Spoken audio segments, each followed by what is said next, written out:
Masinya Attorneys Incorporated, a boutique commercial and taxation law firm in Midrand, Johannesburg, South Africa. Strategic lawyers on point with more than 20 years of practice experience. We are professional, capable, and qualified.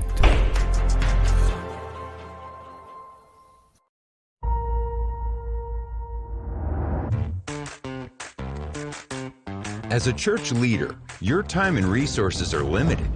It's difficult to find discipleship and Bible study materials that are affordable, easily accessible, and high quality. But there is a way to equip the people in your church every day of the week without losing sleep. Welcome to Right Now Media, the world's largest library of video-driven Bible study resources, used by more than 20,000 churches, schools, and organizations. With a Right Now Media subscription, everyone in your church can access thousands of biblical resources for kids, couples, small groups, and more. Give your members access to great content, anytime, anywhere, on any device. And God specifically says, the way you think, that's not the same way I think. Equip and inspire everyone in your church beyond Sunday.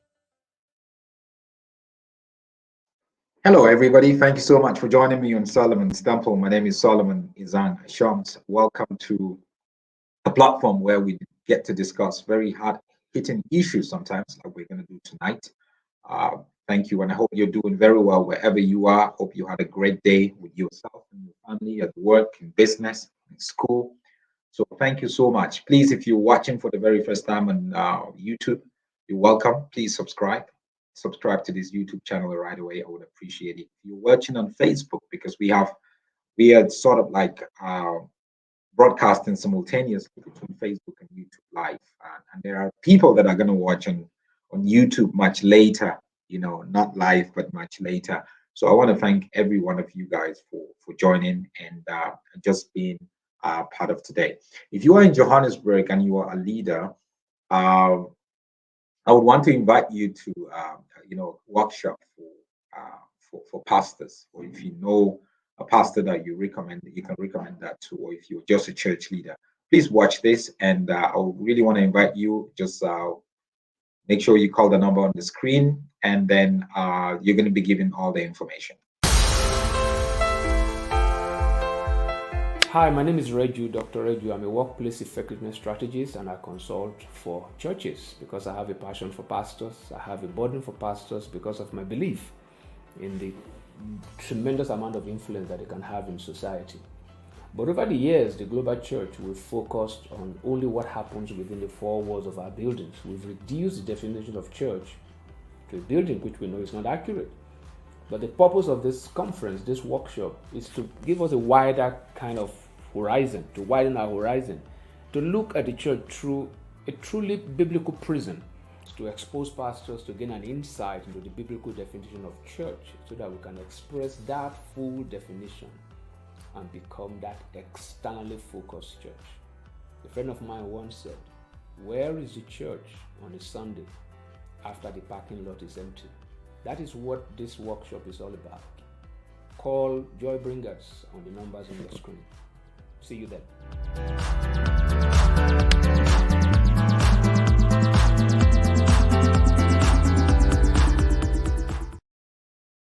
Yeah, so call Joy Bringers with the number on your screen. If you're a pastor, this is a very, very great workshop for you, especially with the challenges of COVID and everything. But just doing church differently, a lot of resource for you to carry. Thank you, everyone who's joined us already. I got Blossom all the way from Bolton, the United Kingdom. Thank you so much. Watching from Victoria is Minister Eric.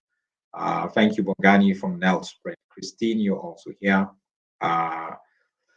Shoni, as usual, she said, "Good evening, family. Great topic we have in today. I know what it means to grow up without a father. My dad passed on while I was 12.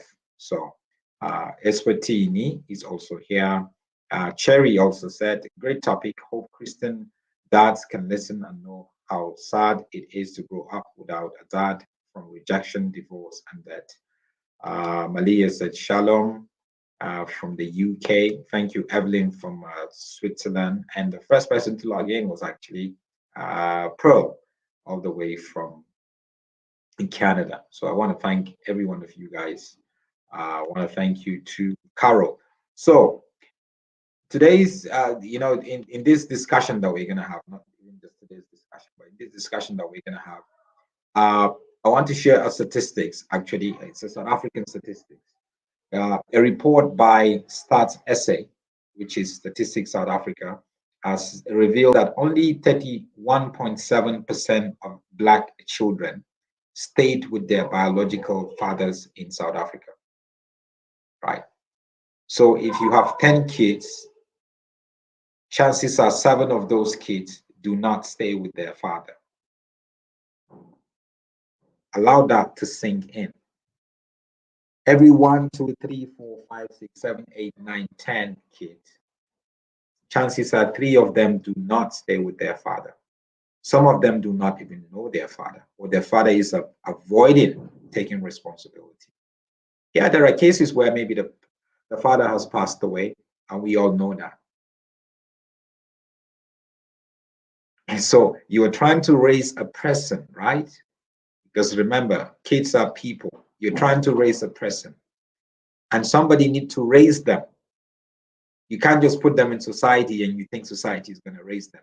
It doesn't work that way. That's one of the reasons why we have a lot of challenges, social challenges in society today. From crime to poverty, because there's no one to guide them. It's not their fault. And then when they grow up, how do you want them to be better fathers? Not good enough. How do you want her to be a better wife, a better woman? You were not there to give her a perspective of who a man is. So that's very, very sad indeed. Anyway, I'm not going to be talking about this myself. I'm going to be talking about, I have some guests in the studio who are with me. Some are still trying to join me. I have, I have all of you. I'm sure everyone is here. And then we have Anonymous. Can you hear me, Anonymous? Hello? Anyway, let's start from the top. I have with me Nike, who is based here in Johannesburg. Thank you so much for joining me, Nike. Hi, Solomon. How are you? I'm great. Good to have you here. Great to be here. Yes, and I also have Ntabi Seng. Ntabi, thank you so much for being here. Thank you so much. How are you, Solomon? I'm great. Can you hear me, Anonymous? Anonymous is from Botswana. So I'm actually sending her a message now. Just so maybe if it's not working, then we would have to do that online. Anyway, but let's start from the top. Thank you so much, for just reaching out and saying, look, I have a story to share. We all have a story.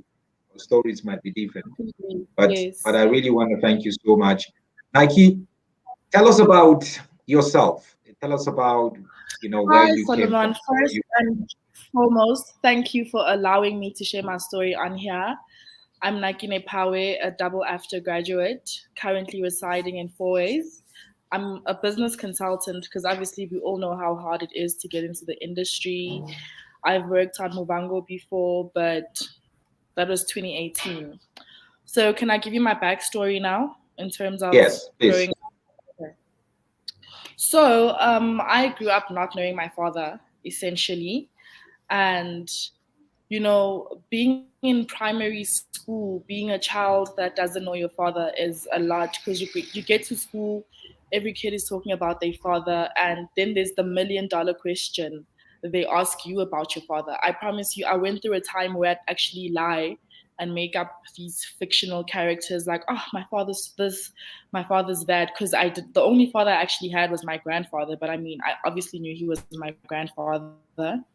So I I felt I wasn't like everyone else, because almost everyone, because my school was mixed, black and white, not just black kids.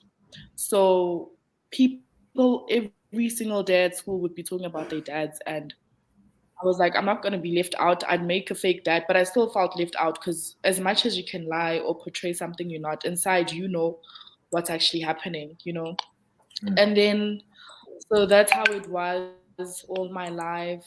You know, it was honestly, I won't say I had a hard upbringing, because my mom did everything she could.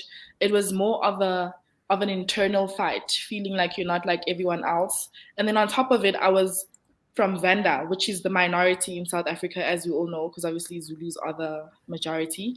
So I just felt like in every way I don't belong, you know. So I think I was like in primary school, but with semi-suicidal thoughts, which I got over them by praying, because my mom was Christian, and prayer actually does help with suicidal thoughts as well, by the way. And then I got to high school, same thing, but now you get to a point where you meet, you know, like true friends that you don't want to lie to, and then you start actually expressing that, look, I don't have a father. Then someone was like, why don't you ask your mom about it? But I just felt like I wasn't really allowed to. You know, as black children, we feel like if I had to know something, I would have known. If I don't know, I'm possibly not allowed to know. I got to a point to ask my mom about it, like who my dad is and stuff. Literally the next day, she made me meet my dad, you How know. old were you? How And old were you then? I was probably like 15, 15 years old. Okay. Was Yeah, that the so first time that you met your dad? yes, Wow. Okay. yeah, that's the first time I met my dad. And then honestly, we kind of tried to build a relationship, but as time went on, I actually realized why I didn't know him, because he's not really a communication type of a person. Even the way I met my siblings, by the way, it's a very crazy story. So one day we're in the car and my dad is like, you should send your sister a message on Facebook. I'm like, I have a sister. And he's like, yeah, you should message her on Facebook. And then I messaged her, then she's like, yeah, that's my dad too. And then another day he's like, by the way, I named someone after you, your sister. I'm like, but my sister's name is not my name. He's like, no, your other sister. So he would just throw me knowing about my siblings like that. Then I met my sister. And then the rest of my siblings, I only finally met them last year after my dad passed. That's when I met them at his funeral. So another problem with not really growing up with your dad is when they pass away. That's when the real problem comes. Because remember, whichever lady's in his house, married or unmarried, they have access to his documents. They have access to everything. But before my father died, we were having conversations because he had kidney failure. So he knew he was going to die. So he started, you know, letting me know certain things. So what I know is my dad is not married, you know, being from him, because he always told me that he doesn't think he's the marriage type. That's why he's not married, you know, stuff like that. Because he's got like multiple children with different women, by the way.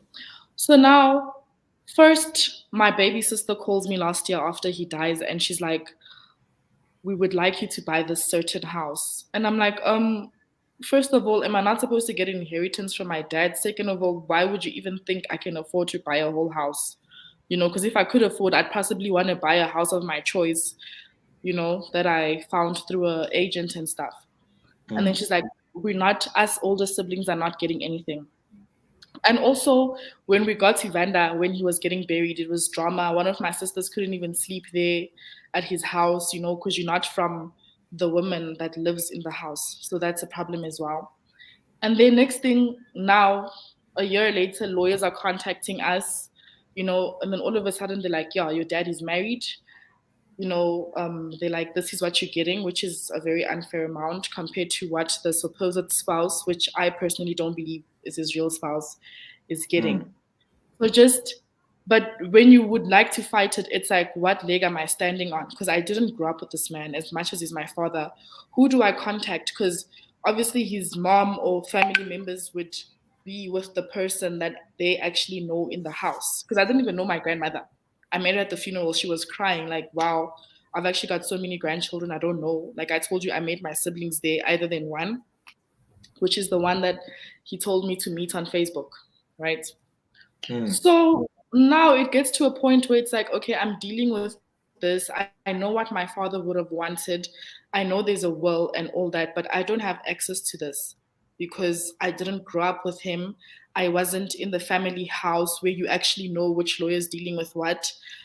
Then they'll be getting your ID number wrong. So it's like even if people want to steal from your inheritance, when you didn't grow up with your father, there's very minimal you can do. You can, you can try to get a lawyer and whatever, but there's very minimal you can do because obviously the family's backing you. I mean, the family's backing the people that they know. Because at Yeah. this moment, you're an illegitimate child. They don't even really see you as family. It's like, yeah, we get our son's blood is in you, but are you even really family? Because we're meeting you now. I've met my family once in my whole life, my father's family.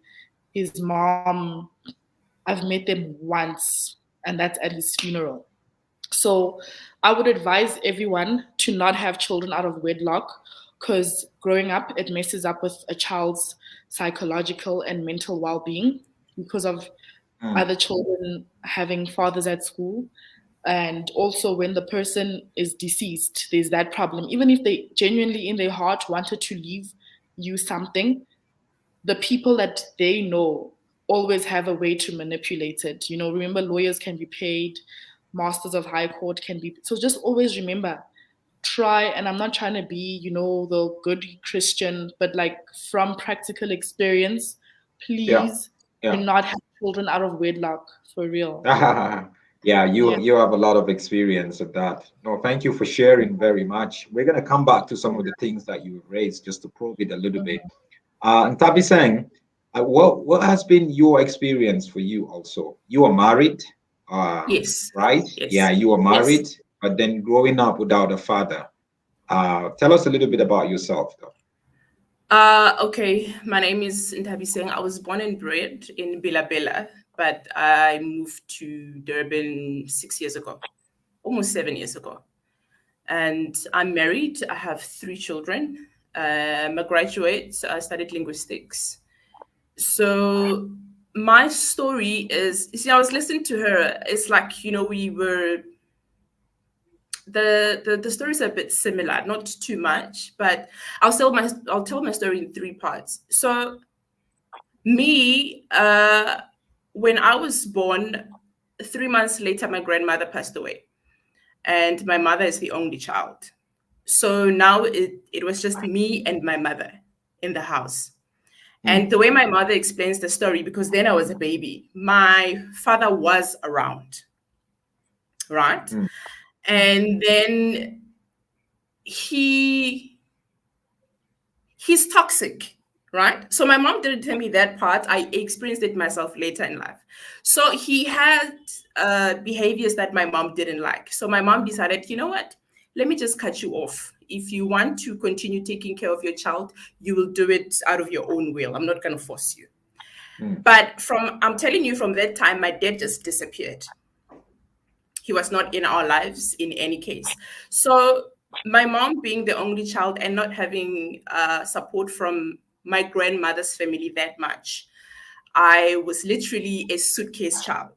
I grew up from one house to the other because my mom now, as an adult, she's trying to finish her degree. And there were not a lot of people around to look after me. Remember,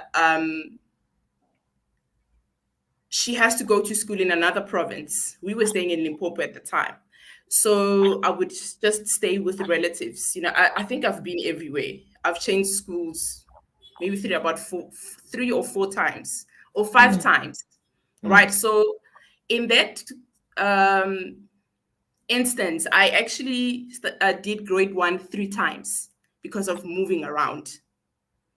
You get. So when I was 9, then that's eventually I met my father. So the meeting of my father is like, okay, here's your father. Okay. So now my mom is still schooling. I have to move from where I was. Now I'm moving to my grandmother's house. My father was not staying in Limpopo. So I have to move to my grandmother's house. Honestly, my grandmother, my uncle, and my aunt were very welcoming. So I'm meeting this man for the first time. I've never seen him. He didn't really say much to me, right? So I met him that day. The following day, he left. So now I have to stay with my grandmother and my father's siblings. And from what I can remember, that year where I was staying with my grandmother, my dad didn't send anything for me. He only bought school uniform, and that was it. Yeah. So now my aunt had to take over because my mom was not working. My dad had a very good job at the time, so he could afford anything for me, but he didn't do it. The following year, now I'm moving to another province. I'm going to stay with my dad and his girlfriend. The worst mistake ever. Because now I have to move in with these two people I don't know. I've never lived with them. I don't know how they like. They don't know what kind of child I am. So the girlfriend had a 3-year-old child. And the trauma I experienced in that house, it took me years to get over it. Yeah. I was abused in the house. I was beaten up. I was punished for things I didn't do. I And all was of not that allowed. all of that by his girlfriend, not him. Was that him also? No, my dad. Okay. Okay. Yeah, I was not allowed to play. A 10-year-old, I was not allowed to play with other kids. I was not allowed to have friends. If ever, okay, so let me paint the picture. Coming back from school, I had to pour out my school bag on the floor so that he could check everything that I have. If all my pencils are still there, my pens, the ruler, if my books are covered well and everything. If there's one mistake, I would get it, I would get hit. If my pencil is broken, I would get beaten up for that. That my pencil is broken. You get. So eventually, and that year also, I was not allowed to talk to my mother or go see my mother at all. And my dad actually told my mom that he was going to take me to a better school, meaning the school that was much better than the one where I was in Limpopo. He didn't do that. I had to walk like 2 kilometers or 3 kilometers from where we were staying to go to school. And coming back from school, I was given 30 minutes. So I had to run every single day. If I arrive 10 minutes later, I'll get beaten up. So it's more like, so you were playing. You didn't come, you don't come home. So you have friends. Remember, I was not allowed to have friends. Yeah. Yeah. So eventually in December, the girlfriend didn't have, from what I noticed, even though I was young, but some of the things you can see, she didn't really have a say about a lot of things. Okay. Right? Even though sometimes my dad would beat me up and she would try to defend me, she would get in trouble. So for her to stay out of trouble, she also, had to know her place. That's what I observed when I was that time. Even though when sometimes I would have flashbacks of the incidents that it used to happen in the house. That same year, in November, I knew where the girlfriend used to put money for the groceries and everything. So one fateful night, I decided, you know what? Let me just steal money and run away. I stole money from my dad's jacket. That's where she used to put the money.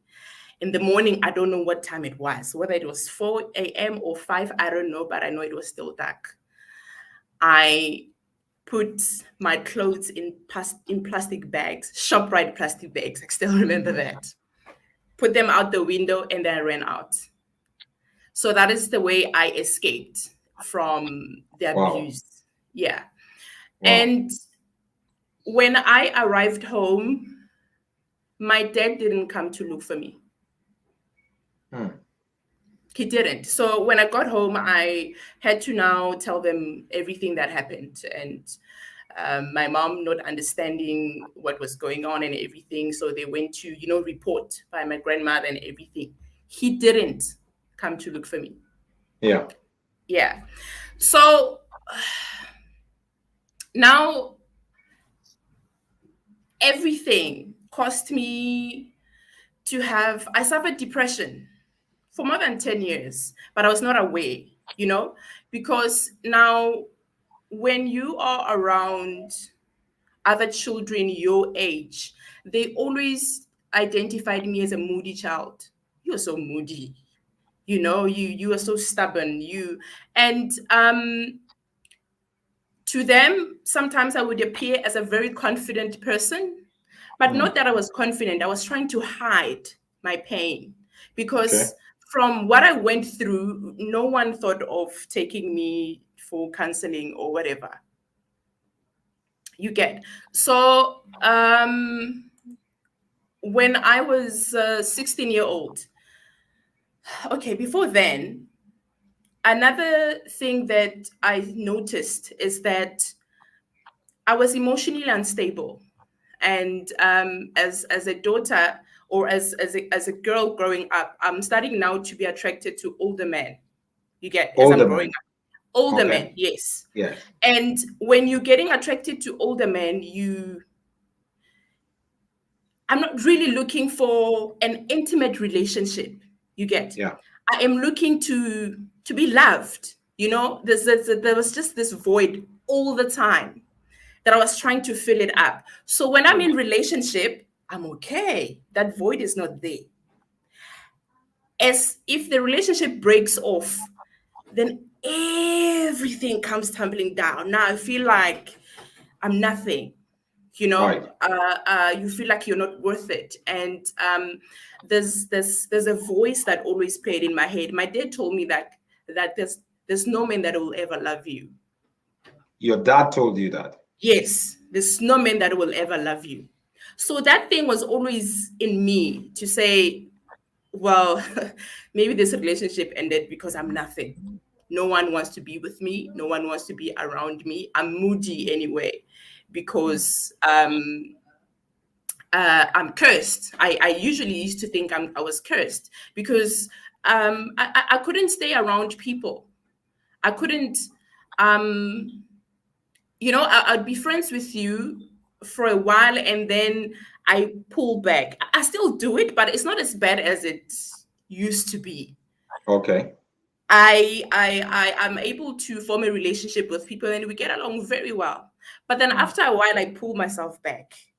You Mm. get, because now I'm afraid to be rejected again. Even Mm. though people are loving me, they want to be with me, but I always put myself back in my shell, trying to protect it's always there, that thing. You always want to protect yourself.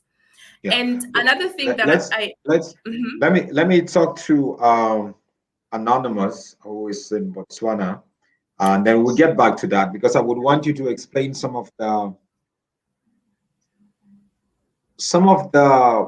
behaviors, that you picked up, or some of the things that you did wrong.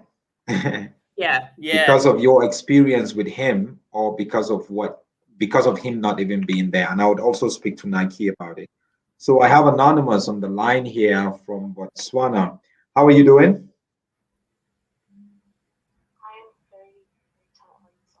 I'm good. Thanks so much for agreeing to share your story. uh, just tell us about your own experience not having a father as a young girl growing in Botswana. Right. I am not so old at this point, but my story is short. Like everybody else's. So with me, my parents were actually married. So can I please some can you hear myself? I can hear the next of my Yes, please take it yes, off. Yeah. yes. So with me, my parents were married. They were married when I was born, but my dad was clearly having other families outside the family. So it's so weird because this week, I found some of these children which inboxed me on Facebook just to let me know that they stayed here.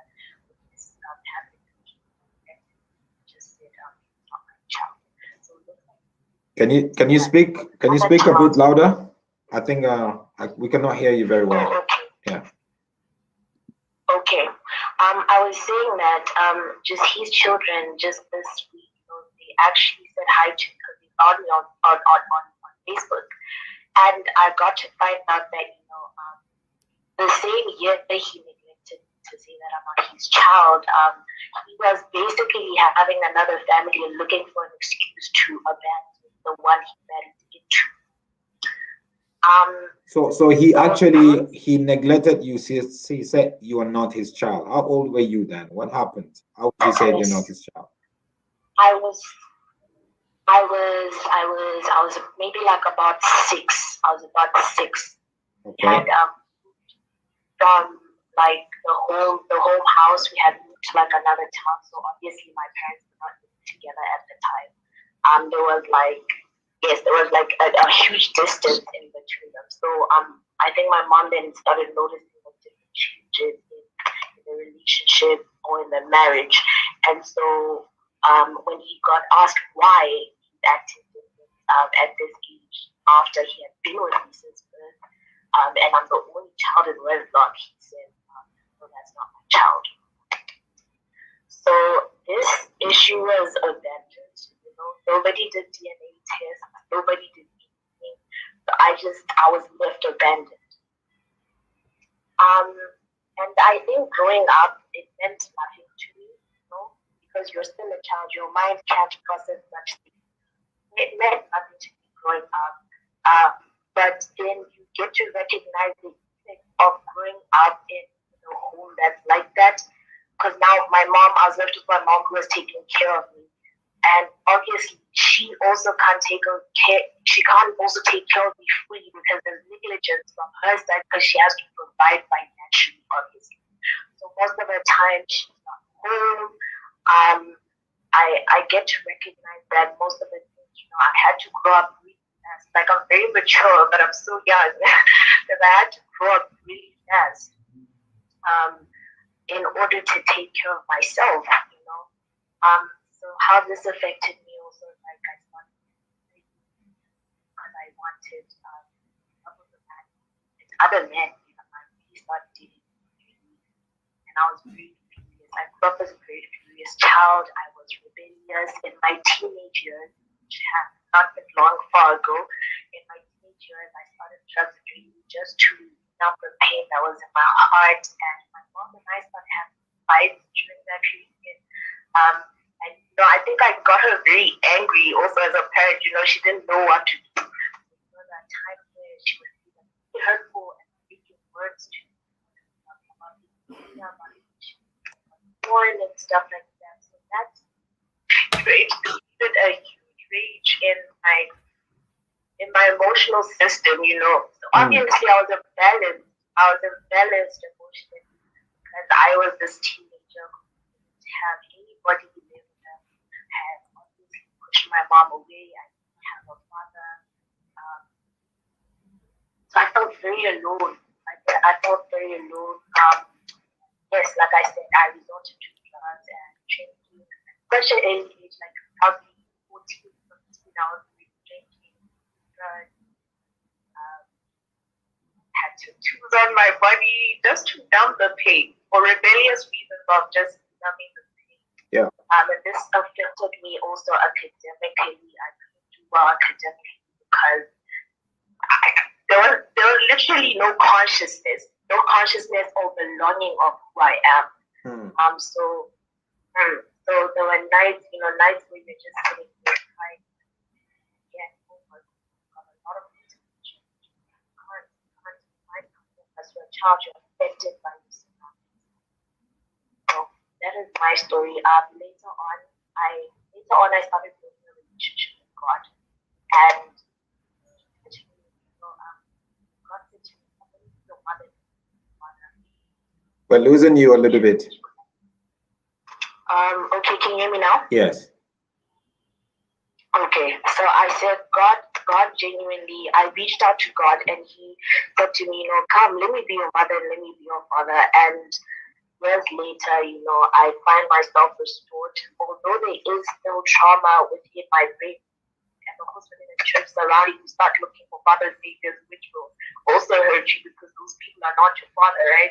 Yeah. But the trauma is unraveling, and I'm starting to recognize where I got it wrong. But God has really helped me with drugs. He's helped me emotionally. He's helped me mentally. And I'm just able to be successful at so many other things that would have never happened had I, not in that relationship with God. So when was the last time you saw your dad? When was the last time you spoke to your dad? We actually had a family funeral recently, and yeah, I saw him, but he always acts like he doesn't know me. So he's still insisting that you're not his child. Pardon? He's still insisting that you're not his child. You know what? That issue has not been solved. It just went unheard. It was just heard like 5 years or maybe whatever. At that time that he said it, it was heard at that time, and nobody ever did anything about it. I'm not allowed to ask them, so I haven't tried.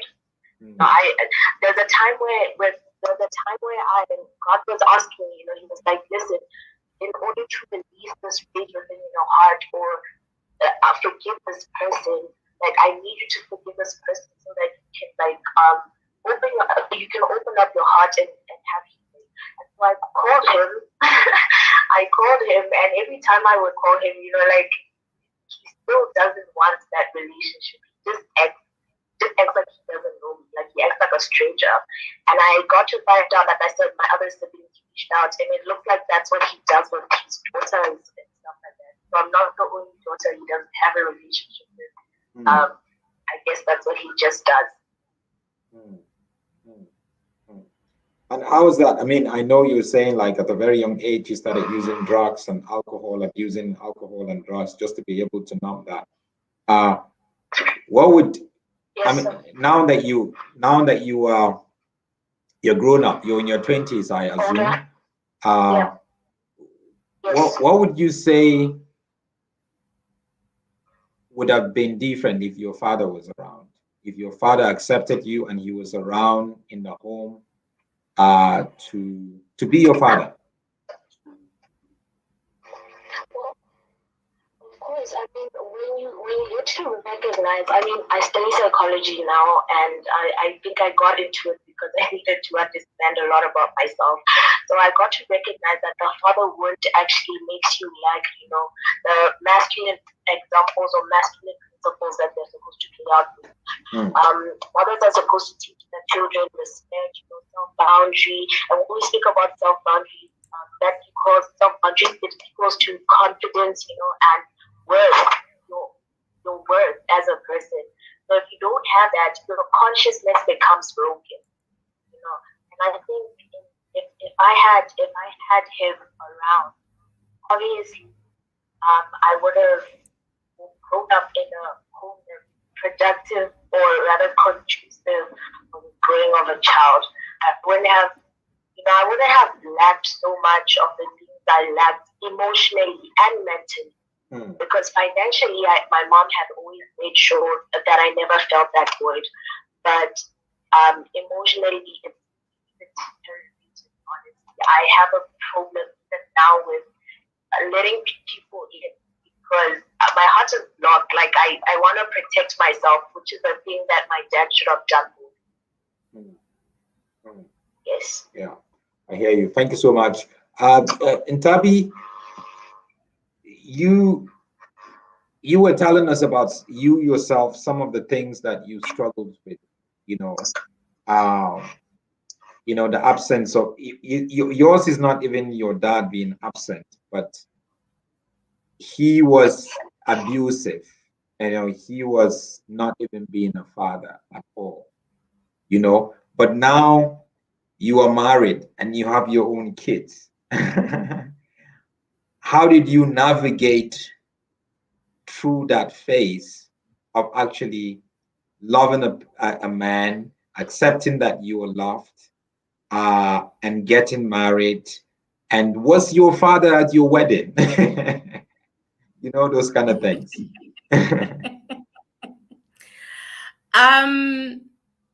I fell pregnant when I was 16. I think I was doing grade 10. And I felt like if I had a child, then I would be able to close the void. There's like this vacuum that is just absorbing everything. I felt like if I can have a child, maybe this vacuum will just stop absorbing everything. Wow. So that was one of your main reason. If I have a child, I'm gonna be fulfilled. I'm gonna have some sort of fulfillment.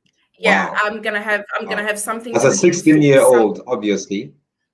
Yeah, something to live for, something to look up to. I literally felt like that. And well, the child is here, and hello, Still the same. still the same. The vacuum is still there, you get. And now it's more like I've bought an extra burden in the house. I've had to go to school. My mom has to take care of the child. And for me to bond with the child, it was difficult because now I'm afraid, okay, so what if I do the same things that my father did? Even though my mother was there throughout. She tried everything to be both, to be a mother, to be a father at the same time.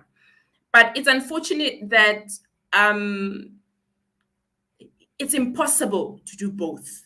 Whether a mother is there financially or emotionally or whatever the case may be, it doesn't change that She there's is not another the parent. father. No, she's not. It doesn't change that the male figure is not there. Yeah. You get it.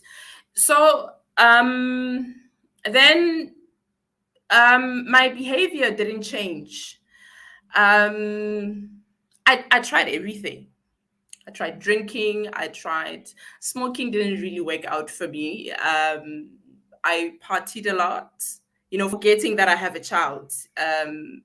Now I'm trying to make up the space of having missed out my teenage years now and trying to close the gap of being a teenage mom.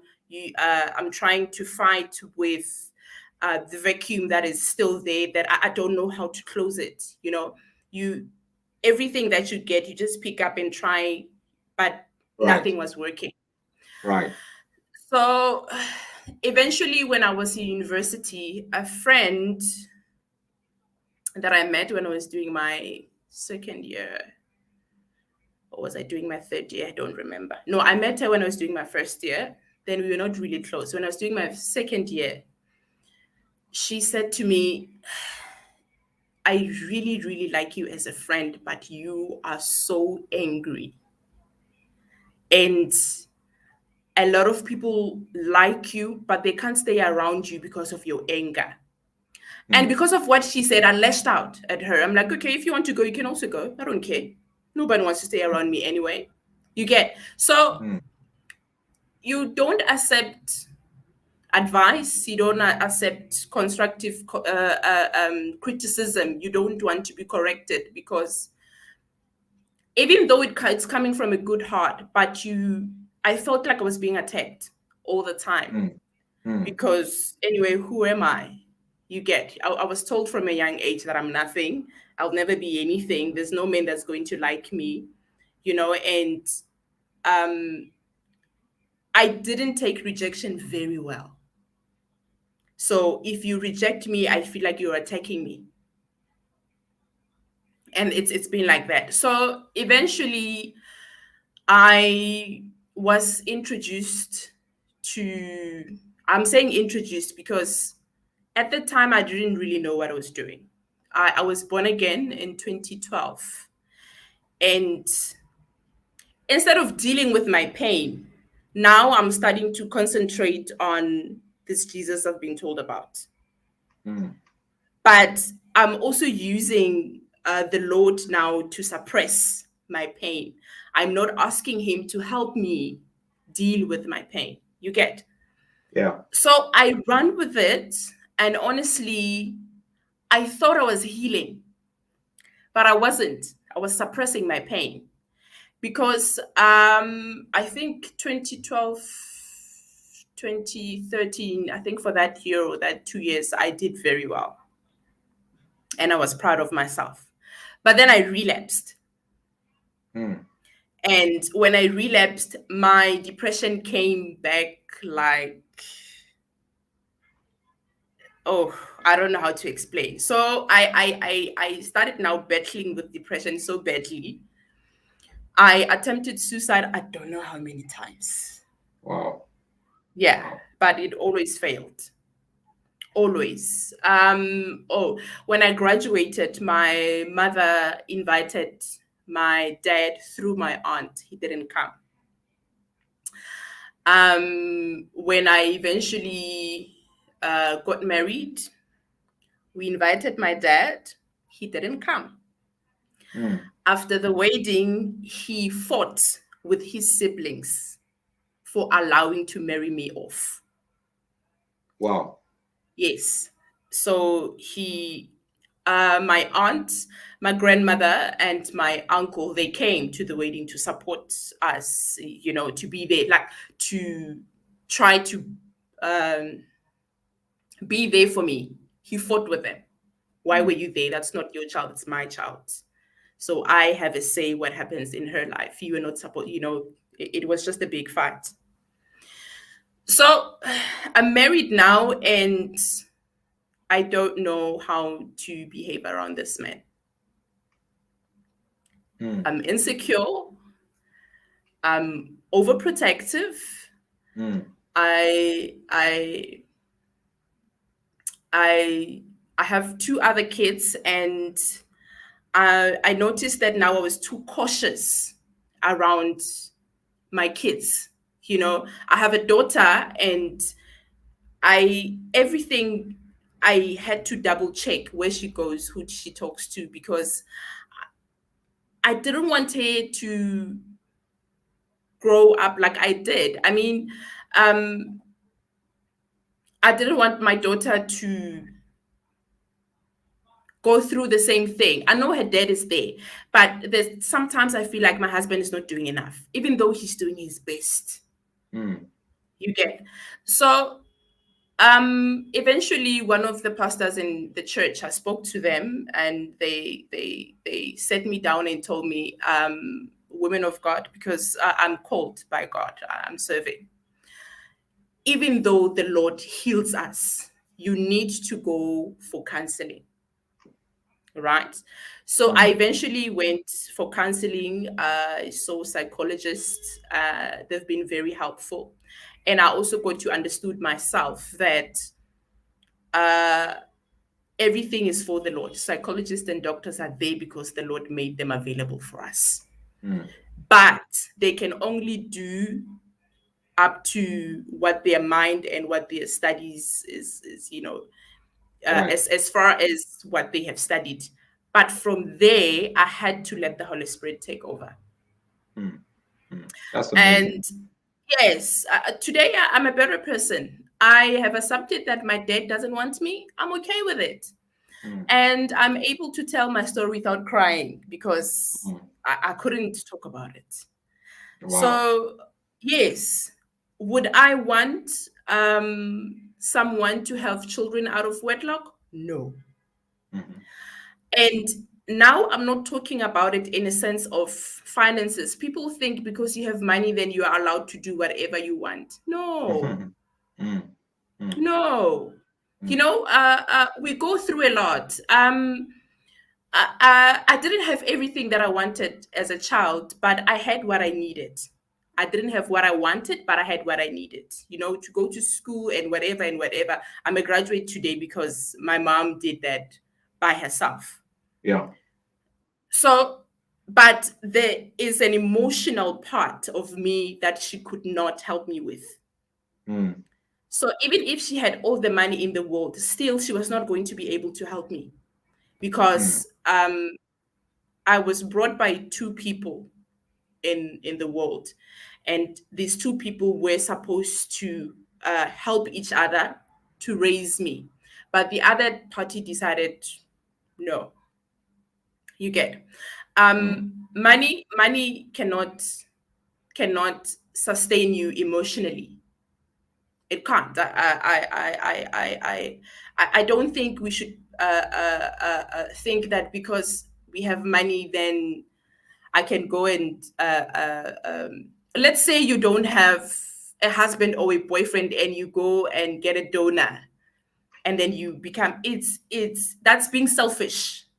Mm. Mm. That's being totally selfish, because then you're gonna we have a lot of time ticking bombs that I was then.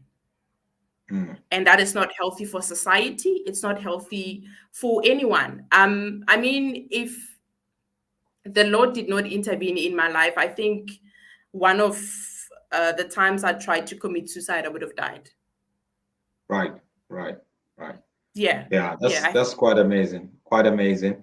We're running out of time, so we're just gonna take a few quick questions. Nike, for you, if Yes, your Solomon. father was around, Mm-hmm. what are some of the things that you had done, the mistakes that you committed that you think, I wouldn't have done that at all? And how When has he that was affected you if the your father was mistakes around? he, yeah, Sorry? the mistakes Yeah. he committed. Sorry? I felt my father was very free spirited, so I felt like he was not a commitment type of a man, as in he wouldn't commit Right. to a woman and he wouldn't commit to his kids. So I think I would want him to be more loving and more attentive to his children and their needs. Because I remember this one time in varsity, right? I lived out of my house, out of my mom's house. So I called him. I was like, this is after I've met him, obviously. I called him. I'm like, I'm hungry. Can you please bring me some food, like for the month? Because honestly, I used my mom's money to party. And then he came with, he worked at Nestle. So he came with 2 tubs of ice cream and milk. And I'm like, but I'm hungry. But because he's not attentive, he sees it as I'm giving you something instead of seeing it as my child needs food right now. Let me even rather buy her bread. But to him, I'm Mm. bringing you ice cream. That's something fancy. And it's like, no, dude, like I'm literally hungry. So I would love it if he was more loving, more attentive and more committed to all his kids. Mm. Mhm. Mm. Mm. Why would And you also, advise? by the way, Yeah. wait, I forgot to tell you, my father has never been in a room with with any of us at the same time. I remember when my aunt died, my mom's sister is married to my dad's brother. So when she died, my one of my sisters were there, obviously, for her uncle, and I was there because it's my auntie. My father made sure not to see us at the same time. I promise you, at this one point, I caught him hiding because we all knew him in a different way. My sisters that lived with him knew him as a very strict man, and I knew him as a very playful man. Like I could tell my father that I'm gonna sleep with that guy, and he could ask me about what would you say if I was with this lady and she's 30 years younger than me. So he could not be with us at the same time, and that's why for me to know my siblings, he'd say things like, "Here's your sister's Facebook name, message her. Um, here's your sister's number. I named her after you." Because How we many all knew a kids? How different many kids did your father have? How many kids and from seven how many women? total. 7 from 6 women. 7 kids from 6 women. 'Cause- yeah. So I felt like we knew him in a different way. When I told them how my dad is, they were like, "That's not my dad at all." They don't, because they know him as the strict dad, especially my sisters that live with him, and my brother, because my brother would actually go to that house because he's the first son. I'm the second born. So I know him. Me and my dad, we talk about sex, not sex with other people, like me having sex with someone else. Obviously, premarital sex is wrong, but we're all sinners. So things like that. And we know him differently, you know? Mm. How would you Yeah. advise a young girl who is facing, like, going through this kind of situation where the father isn't there? What would be your advice? Or a young woman who would want to have a child, and you watch your mom raising you by herself. Yeah. Uh, how would you advise another woman saying, "Look, I'm gonna have a child. I don't have a man, but I'm gonna have a child, and just move on." I would let her know that I understand you'd really love a child, to have a child even though you don't have a man, but you need to Mm, think about the child. When the child mm, comes, the child is going to go to school, the child is going to grow up, the child is going to meet people from different works of life.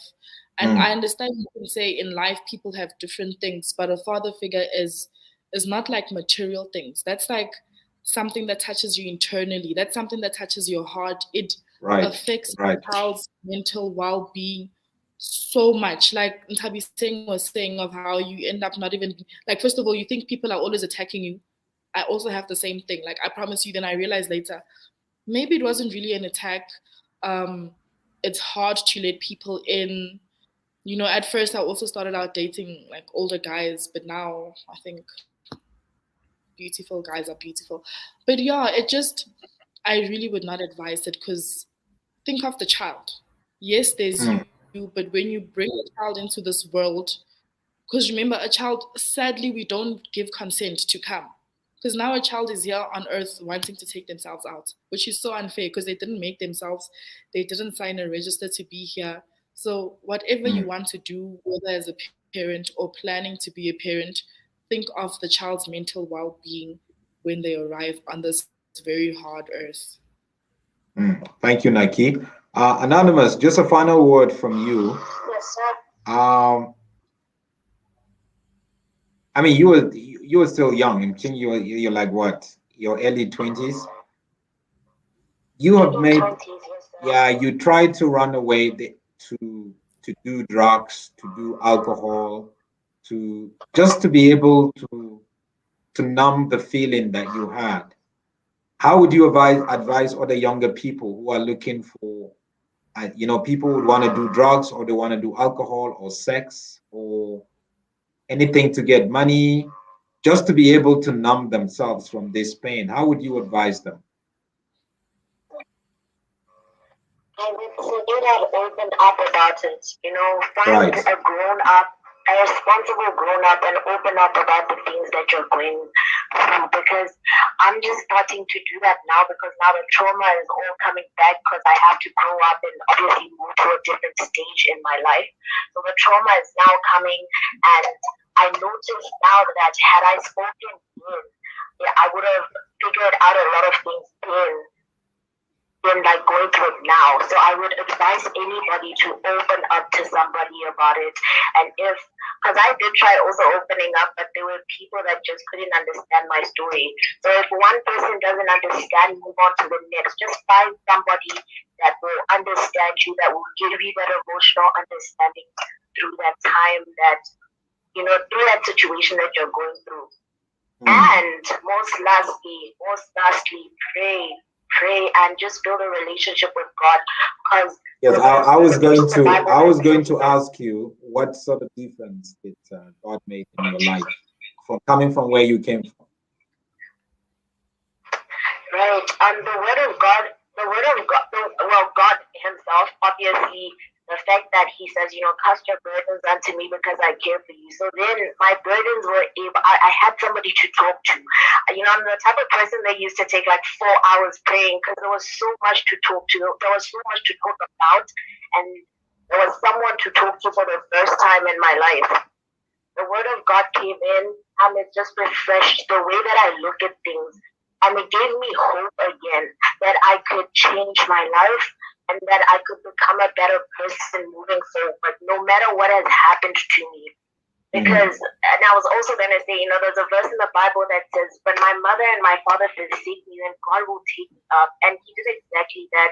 He just parented me. He told me what to do and what not to do, how to walk and how not to walk, how to think and how not to think. So it was very effective. I don't know what would have happened to me had I not given God my heart and my healing at that time.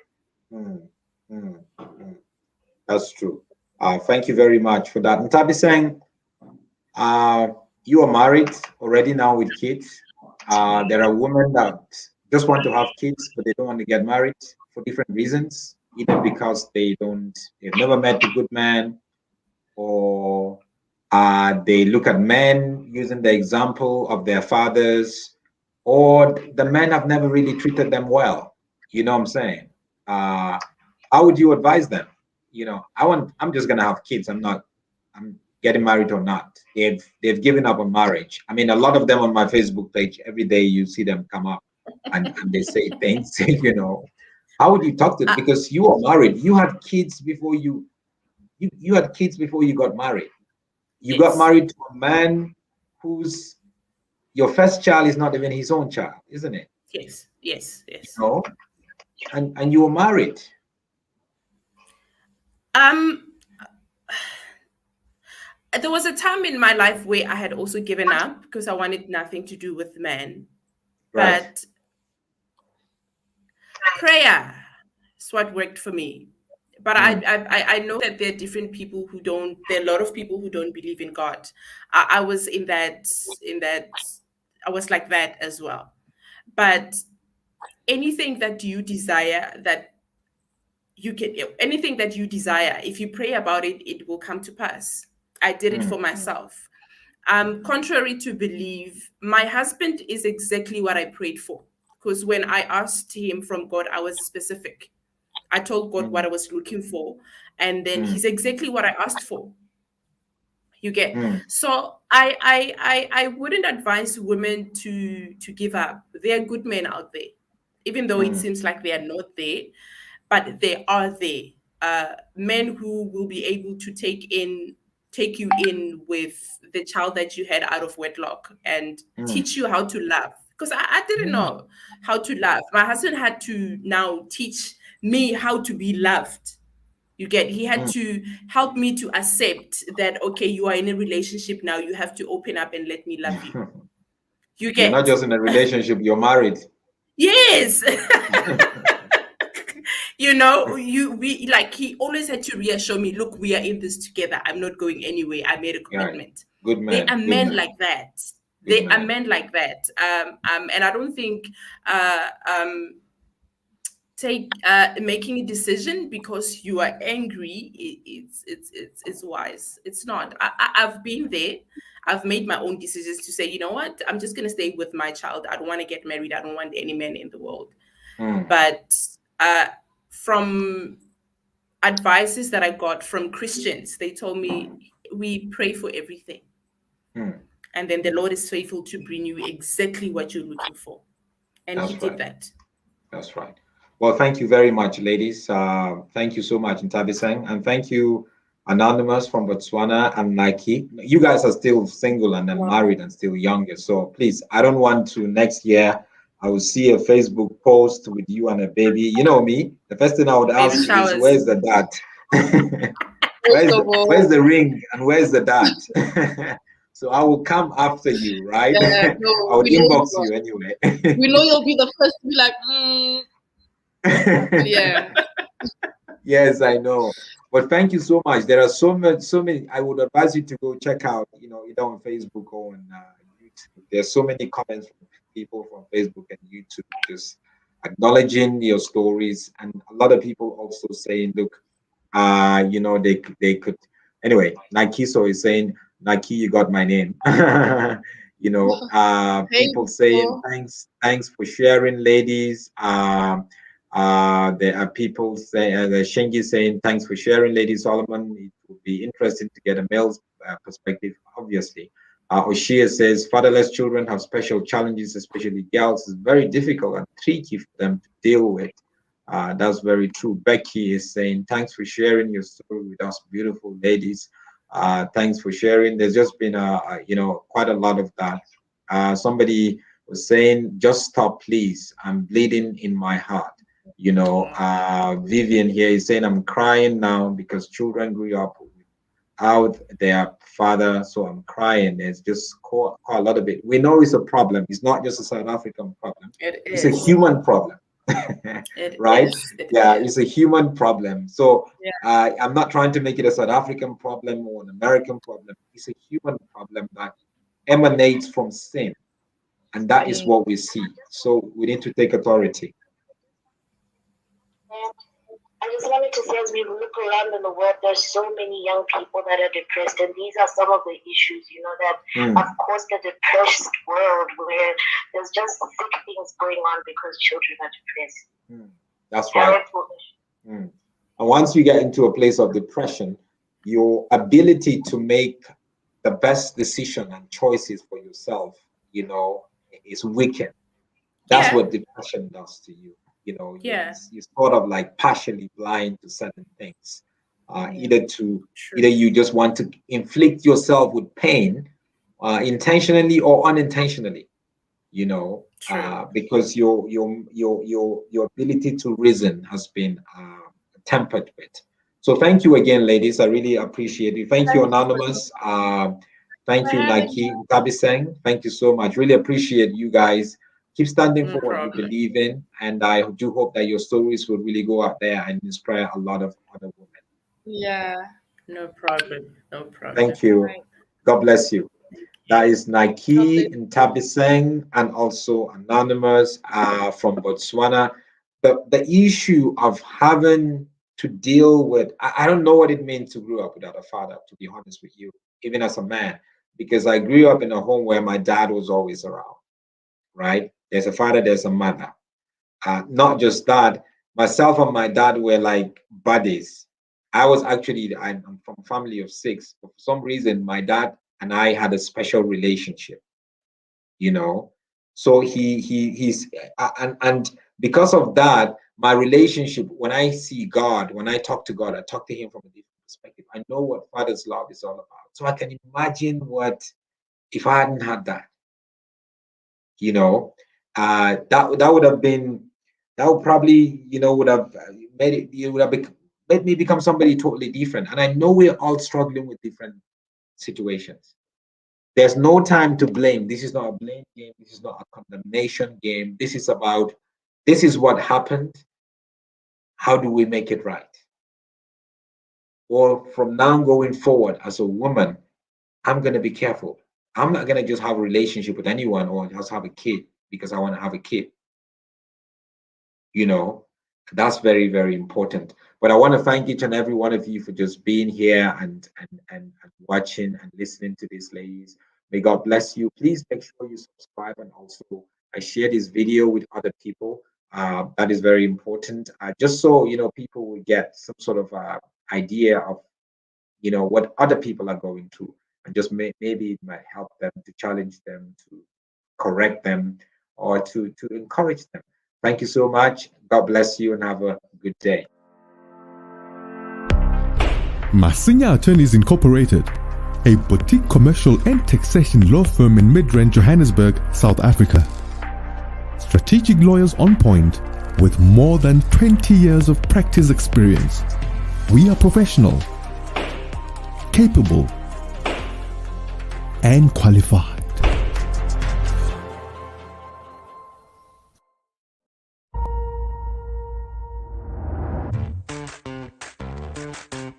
As a church leader, your time and resources are limited. It's difficult to find discipleship and Bible study materials that are affordable, easily accessible, and high quality. But there is a way to equip the people in your church every day of the week without losing sleep. Welcome to Right Now Media, the world's largest library of video-driven Bible study resources, used by more than 20,000 churches, schools, and organizations. With a Right Now Media subscription, everyone in your church can access thousands of biblical resources for kids, couples, small groups, and more. Give your members access to great content, anytime, anywhere, on any device. And God specifically says, the way you think, that's not the same way I think. Equip and inspire everyone in your church beyond Sunday